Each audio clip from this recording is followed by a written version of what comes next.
再来吼，人工智慧会复制人类嘅偏见，刚刚有讲到嘛，喺讲你嘅资料库笨蛋就有问题加下吼，你可能就会训练出来一个有问题嘅 AI。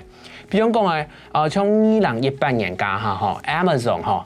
亚马逊哦，加个 AI 嘅演算法，用过去19年以来嘅骗人嘅资料来去训练到。比如讲，过去，比如讲，即 Amazon 上去骗新嘅人，佢就留嘅过去19年嘅骗嘅那條人嘅資料，本期也去搶來套就好誒。好，你幫我挑這些今年的這些應聘資料，好，哪一些人的履歷比較漂亮，你就照着我去年10年以內的履歷來去挑。用按呢標準，結果因為佢過去10年以內6次嘅就係第一胖人，第二細賴嘅，估數，哎呦就發生問題嘅，佢啦 AI 就會認為講，係唔係細賴嘅胖人還有能力，還有才調，好，我就套出來，只要不屬於這個範圍以內的，我就可以評等，係評下大嘅。估數咧，佢係用白戲，佢當公平啊，當色彩呈現兩個呢，細來老細妹冇平等，韓國嘅出勤時間咩冇平等，然後有種出嘅問題咩？估數都最尾，然後 Amazon 就攞兩個資料就嚟放棄，因為完全用唔得。佢笨蛋相關都新嘅時代都在用新嘅方式，結果發現因為他們過去嘅資料庫就有問題啦，再來像2018年印度警方用嘅面呢騙色嘅軟體佢對象嘅婦人家和個兒童嘅發展，發現到嘅實種嘅網站提供嘅相片，對新嘅地步都發現到，有潛到咧實種嘅兒童就係成人咧，唔過咧下後來去處理，比如講受虐的、受家暴的，本人大婦人家。佢可能去監察嘅監視器錄到，可能咧個細妹嘅面一種怪怪，係唔係家父卡出現乜嘅問題咧？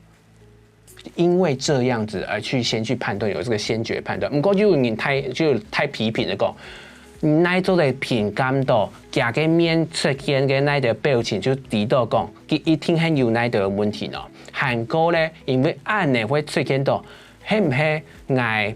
本人大個後，我一定會面白白，然後一定會看起來像有人欠我500萬咁樣。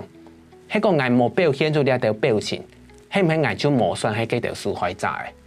我要按樣嘅討論啊。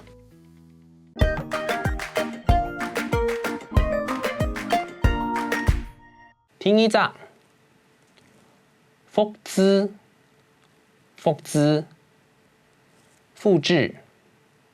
人工智慧做得複製人類嘅意見，來睇下南市演講。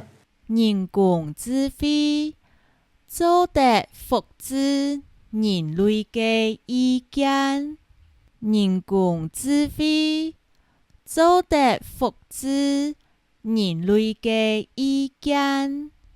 人工智慧可以複製人類嘅意見。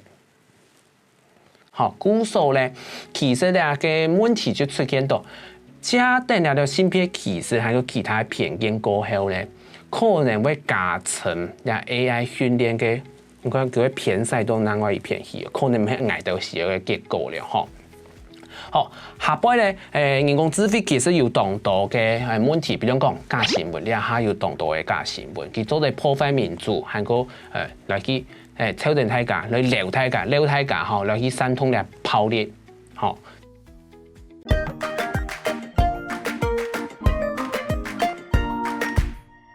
稍等，假新聞，假新聞。啲網絡上有當多嘅假新聞，來睇下南市演講。睇網絡上有幾多嘅假新聞，睇網絡上有幾多嘅假新聞。在網絡上有很多的假新聞。